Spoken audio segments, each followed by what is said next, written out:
Magandang araw mga ka-MC Daily. Sa panahon ngayon, alam naman natin na sobrang gastos ang magkasakit. Kaya ang bawat barangay ay kani-kanila ang effort para maglinis ng nasasakupan.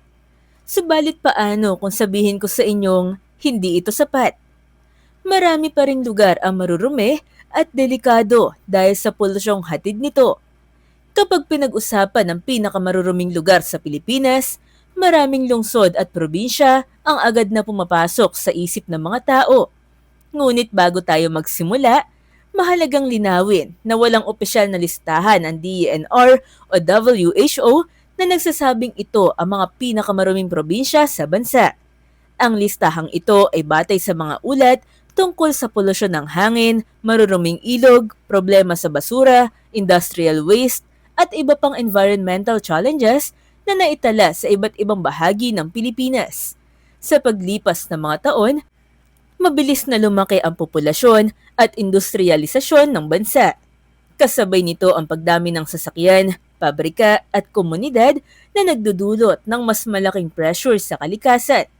Sa video na ito, aalamin natin ang 10 lugar na nakararanas ng ilan sa pinakamalalaking hamon pagdating sa polusyon at susuriin natin kung bakit sila nahaharap sa ganitong sitwasyon. Number 10, Batangas. Sa ika-10 pwesto ay ang Batangas. Kilala ito bilang isa sa pinakamahalagang industrial hub sa Pilipinas. Dahil dito matatagpuan ang mga oil refinery, power plant, chemical facilities, at malalaking pantalan. Dahil sa lawak ng industriyang nakasentro rito, madalas itong nababanggit sa mga environmental monitoring reports kaugnay ng kalidad ng hangin at tubig. Isa sa mga pangunahing issue ng Batangas ay ang industrial air pollution. Ang mga lugar tulad ng Batangas City at Bawan ay tahanan ng mga pasilidad na gumagamit ng malalaking dami ng fossil fuels sa operasyon. Bagamat mahigpit na minomonitor ng mga ahensya ng gobyerno ang emisyon ng mga ito, patuloy pa rin may mga pagkakataong tumataas ang antas ng particulate matter at iba pang pollutants sa hangin. Hindi lamang hangin ang problema rito. Ang Batangas Bay ay isa sa pinakaabalang shipping route sa bansa. Dahil sa dami ng tanker at cargo vessels na dumaraan dito, palaging may panganib ng oil spill at industrial discharge. Ang anumang insidente ng polusyon sa lugar ay maaaring makaapekto hindi lamang sa mga mangingisda, kundi pati na rin sa Verde Island Passage, isa sa pinakamahalagang marine biodiversity centers sa buong mundo. Number 8, Pampanga. Pangwalo sa listahan ang Pampanga. Matatagpuan ito sa gitna ng Central Luzon at nagsisilbing daanan ng maraming ilog at tributaries mula sa iba't ibang lalawigan. Dahil dito, maraming uri ng sediment, basura at polusyon ang nagtitipon sa mga katubigang ito. Isa sa pinakamalaking hamon ng Pampanga ay ang polusyon sa Pampanga River. Ang ilog na ito ay tumatanggap ng tubig mula sa mga agricultural area, poultry farms, pig farms at komersyal na establishmento. Kapag hindi maayos ang waste management ng mga ito, direktang naaapektuhan ang kalidad ng tubig. Dagdag pa rito ang epekto ng lahar mula sa pagputok ng bulkang Pinatubo noong 1991. Hanggang ngayon, may mga lugar pa ring nakakaranas ng siltation o pagdami ng putik at sediment sa mga ilog. Dahil dito, bumababa ang kalidad ng tubig at mas nagiging mahirap ang pagpapanatili ng malinis na aquatic ecosystem. Number 7, Pangasinan. Sa ika-7 pwesto ay ang Pangasinan. Kilala ito sa magagandang beach, fish farms at industriya ng enerhiya. Ngunit sa kabila ng likas na yaman nito, nahaharap din ang lalawigan sa ilang seryosong environmental concerns. Isa sa mga madalas mabanggit ay ang epekto ng malalaking energy facilities sa kalidad ng hangin. Ang Sual Coal-Fired Power Station, isa sa pinakamalaking power plant sa bansa, ay matagal nang sinusubaybayan ng mga environmental organizations para matiyak na sumusunod ito sa mga itinakdang emission standards. May problema rin sa ilang coastal areas dahil sa sobrang dami ng fish cages at aquaculture activities. Ang mga tirang pagkain ng isda at organic waste ay naiipon sa ilalim ng dagat at maaaring magdulot ng pagbaba ng oxygen level sa tubig. Sa ilang pagkakataon, iniuugnay ito sa paglitaw ng red tide at iba pang marine environmental problems. Number 7, Pangasinan. Sa ikapitong pwesto ay ang Pangasinan. Kilala ito sa magagandang beach, fish farms, at industriya ng enerhiya. Ngunit sa kabila ng likas na yaman nito, nahaharap din ang lalawigan sa ilang seryosong environmental concerns. Isa sa mga madalas mabanggit ay ang epekto ng malalaking energy facilities sa kalidad ng hangin. Ang Sual Coal-Fired Power Station, isa sa pinakamalaking power plant sa bansa, ay matagal nang sinusubaybayan ng mga environmental organizations para matiyak na sumusunod ito sa mga itinakdang emission standards. May problema rin sa ilang coastal areas dahil sa sobrang dami ng fish cages at aquaculture activities. Ang mga tirang pagkain ng isda at organic waste ay naiipon sa ilalim ng dagat at maaaring magdulot ng pagbaba ng oxygen level sa tubig. Sa ilang pagkakataon, iniuugnay ito sa paglitaw ng red tide at iba pang marine environmental problems. Number 6, Cebu. Sa ika-6 na pwesto ay ang Cebu, isa sa pinakamahalagang sentro ng ekonomiya sa Visayas. Ang Metro Cebu ay maituturing na katumbas ng Metro Manila sa labas ng Luzon pagdating sa urbanisasyon, negosyo at populasyon. Dahil sa mabilis na paglago ng ekonomiya, lumobo rin ang mga bilang ng mga sasakyan at industriyang nagpapatakbo sa lalawigan. Ayon sa mga ulat ng Environmental Management Bureau Region 7, may ilang lugar tulad ng Naga City na nakaranas ng mataas na antas ng total suspended particulates o alikabok sa hangin dahil sa operasyon ng mga planta ng semento at power facilities. Bukod sa hangin, problema rin ang polusyon sa tubig. Ang mga ilog gaya ng Guadalupe River at ilang bahagi ng Mactan Channel ay nakakaranas ng kontaminasyon mula sa domestic waste, plastic, at hindi sapat na wastewater treatment. Habang patuloy ang paglago ng populasyon, mas nagiging mahalaga ang maayos na waste management upang hindi lumala ang sitwasyon. Number 5, Laguna. Panglima sa listahan ang Laguna. Isang lalawigang kilala sa mabilis na industrialisasyon at pagdami ng mga economic zones. Dito matatagpuan ang daan-daang pabrika mula sa electronics, automotive, food processing, at iba pang manufacturing industries. Dahil sa laki ng ekonomiya nito, hindi maiiwasan ang malaking epekto sa kapaligiran kapag hindi sapat ang pamamahala sa basura at wastewater. Isa sa pinakamalaking hamon ng Laguna ay ang polusyon sa tubig. Maraming ilog at sapa sa lalawigan ang dumadaloy patungo sa Laguna de Bay, ang pinakamalaking lawas sa Pilipinas. Bagamat may mahigpit na regulasyon para sa malalaking kumpanya, nananatiling problema ang ilang maliliit na negosyo, backyard livestock farms, at kabahayan na walang maayos na sewage treatment system. Dahil dito, patuloy na nahaharap ang Laguna de Bay sa problema ng nutrient pollution, agricultural runoff at algal blooms. Kapag sumobra ang dami ng kemikal mula sa pataba at dumi ng hayop, mabilis dumami ang algae sa lawa. Kapag namatay ang algae, bumababa ang oxygen sa tubig at nagiging sanhi ito ng fish kills na direktang nakakaapekto sa kabuhayan ng libo-libong mangingisda. Number 4, Cavite. Sa ika-4 na pwesto ay ang Cavite, isa sa pinakamatao at pinakamabilis lumaking lalawigan sa bansa.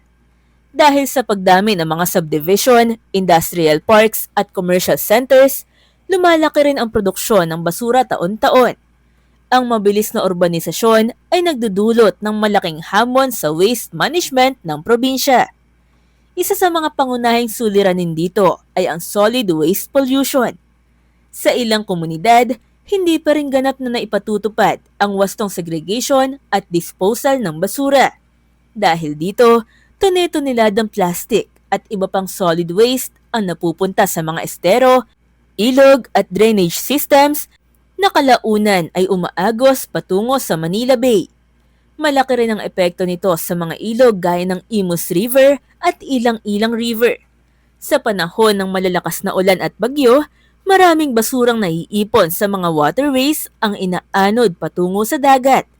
Ito ang isa sa mga dahilan kung bakit madalas makakita ng malalaking tambak ng plastic at iba pang basura sa mga bahagi ng Manila Bay tuwing cleanup operations. Number 3, Rizal. Pangatlo sa listahan ang Rizal, isang lalawigan direktang naapektuhan ng mabilis na paglaki ng Metro Manila. Dahil sa lokasyon nito, marami sa mga infrastruktura at pasilidad para sa pamamahala ng basura ng Kalakhang, Maynila ang matatagpuan dito. Kasabay nito ang pagdami ng quarrying activities at urban development projects. Isa sa pinakamadalas na isyong kinakaharap ng Rizal ay ang solid waste management. Ang ilang malalaking sanitary landfills sa lalawigan ay tumatanggap ng malalaking bahagi ng basura mula sa Metro Manila. Bagamat legal at kontrolado ang operasyon ng mga ito, nananatili pa ring hamon ang pangmatagalang epekto ng napakalaking dami ng basurang tinatapon araw-araw. Bukod dito, kilala rin ang ilang lugar sa Rizal sa quarrying operations na nagdudulot ng matinding alikabok at soil erosion. Kapag umulan, ang mga putik at sediment mula sa mga lugar na ito ay umaagos papunta sa mga ilog at sa Laguna de Bay. Unti-unti nitong pinapababaw ang lawa at naaapektuhan ang kalidad ng tubig at aquatic life sa rehiyon. Number 2, Bulacan. Pangalawa sa listahan ang Bulacan, isa sa mga lalawigang madalas mabanggit sa usapin ng industrial pollution sa Pilipinas. Matatagpuan dito ang maraming manufacturing facilities, industrial zones, at mga komunidad na mabilis ding lumalawak dahil sa urbanisasyon. Sa loob ng maraming taon, naging sentro ito ng mga pag-aaral tungkol sa polusyon sa tubig. Isa sa mga pinakaapektadong lugar sa Bulacan ay ang Marilao May Kawayan o Bando River System o MMORS. Ayon sa iba't ibang environmental studies, ang sistemang ito ay nakaranas ng kontaminasyon mula sa mga heavy metals tulad ng lead, chromium at cadmium. Ang mga kemikal na ito ay maaaring magmula sa ilang uri ng industrial processing at may seryosong epekto sa kalusugan kapag hindi na kontrol. Ang lungsod ng May Kawayan ay minsan ding naisama sa mga internasyonal na ulat tungkol sa mga lugar na may matinding environmental challenges. Bagamat marami ng hakbang ang isinagawa upang mapabuti ang sitwasyon, kabilang ang rehabilitasyon ng mga ilog at mas mahigpit na environmental monitoring, nananatiling isa ang Bulacan sa mga lugar na may pinakamalaking hamon pagdating sa water pollution sa bansa. Number 1, Metro Manila, NCR. At sa nangungunang pwesto ay ang Metro Manila. Bagamat hindi ito isang probinsya kundi isang rehiyon, ito ang lugar na may pinakamataas na konsentrasyon ng populasyon, sasakyan, negosyo at industriya sa buong Pilipinas. Dahil dito, ito rin ang may pinakamabigat na pasanin pagdating sa polusyon. Ayon sa mga ulat ng DENR at iba't ibang air quality monitoring organizations, malaking bahagi ng polusyon sa hangin sa Metro Manila ay nagmumula sa mga sasakyan. Araw-araw, milyon-milyong sasakyan ang bumabiyahe sa mga pangunahing lansangan ng rehiyon. Kasama rito ang mga pribadong sasakyan, bus, truck at motorsiklo na naglalabas ng particulate matter at iba pang pollutants na nakakaapekto sa kalusugan ng tao. Hindi lamang hangin ang problema rito. Ang Pasig River, Marikina River, mga estero at maging ang Manila Bay ay matagal na nakikipaglaban sa polusyon mula sa domestic waste, industrial discharge at kakulangan ng maayos na sewage treatment. Sa kabila ng bilyon-bilyong pisong rehabilitation projects na isinagawa sa mga nakalipas na taon, nananatiling simbolo ang Metro Manila ng pinakamalaking environmental challenge sa Pilipinas dahil sa laki ng populasyon at lawak ng urbanisasyon nito. Ang polusyon, mga ka-MC Daily, ay hindi lamang problema ng gobyerno o ng mga kumpanya. Ito ay isang hamon na nakakaapekto sa ating bawat Pilipino.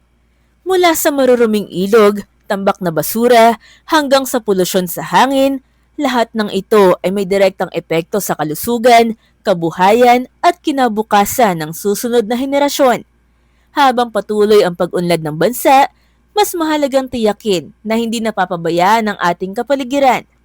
Mahalaga ring tandaan na marami sa mga lugar na nabanggit sa listahang ito ay may mga ongoing rehabilitation programs at environmental projects na layuning mabawasan ang polusyon.